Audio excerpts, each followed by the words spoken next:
Hi అండి, నేను మీ doctor Raghuteja, laser and laparoscopic surgeon, Onus robotic hospitals. చాలామందికి ఈ బొడ్డు ఉంటుంది కదా, ఈ బొడ్డు నుండి వాటర్ లాగా డిశ్చార్జ్ అవుతూ ఉంటుంది, స్మెల్ వస్తూ ఉంటుంది. సో ఇది ఎందుకు అవుతుంది అనేది చాలామందికి అర్థం కాదు. దాన్ని అలాగే పెట్టుకొని కంటిన్యూగా సఫర్ అవుతూ ఉంటారు. సో ఇది మెయిన్గా అవ్వడానికి రీజన్ చెప్తాను. ఇది ఉంది కదా, ఈ సంచి అనేది యూరినరీ బ్లాడర్. యూరినరీ బ్లాడర్ అంటే మన మూత్రం సంచి.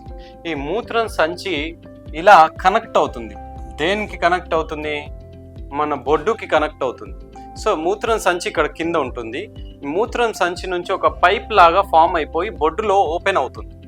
ఓపెన్ అవడం వల్ల మూత్రం సంచిలో ఏముంటుంది? మూత్రం ఉంటుంది, యూరిన్. ఈ యూరిన్ బొడ్డులో నుంచి రావడం స్టార్ట్ అవుతుంది స్లోగా. దాన్ని యురాకల్ ఫిస్టులా అంటాం. సో ఇది చాలా డిస్గస్టింగ్గా, ఎంబారాసింగ్గా ఉంటుంది పేషెంట్కి. స్మెల్ రావడము, పచ్చిగా అవ్వడము, వాళ్ళంతట వాళ్ళ లోపల వాళ్ళే సఫర్ అవుతూ ఉంటారు. సో ఇలాంటి ప్రాబ్లం ఉంటే అసలు భయపడాల్సిన అవసరం లేదు.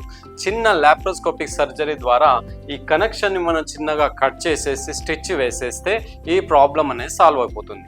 ఇక్కడ స్టిచ్ వేసేసి క్లోజ్ చేసేస్తాము, మిగతా పార్ట్ని కట్ చేస్తాము. సో ఇంత సింపుల్. దానికి అనవసరంగా భయపడాల్సిన అవసరం లేదు. ఇలాంటి ప్రాబ్లం ఉంటే ఎనీ టైం నన్ను కన్సల్ట్ అవ్వచ్చు. Doctor Raghuteja, laser and laparoscopic surgeon, Onus robotic hospitals. Thank you.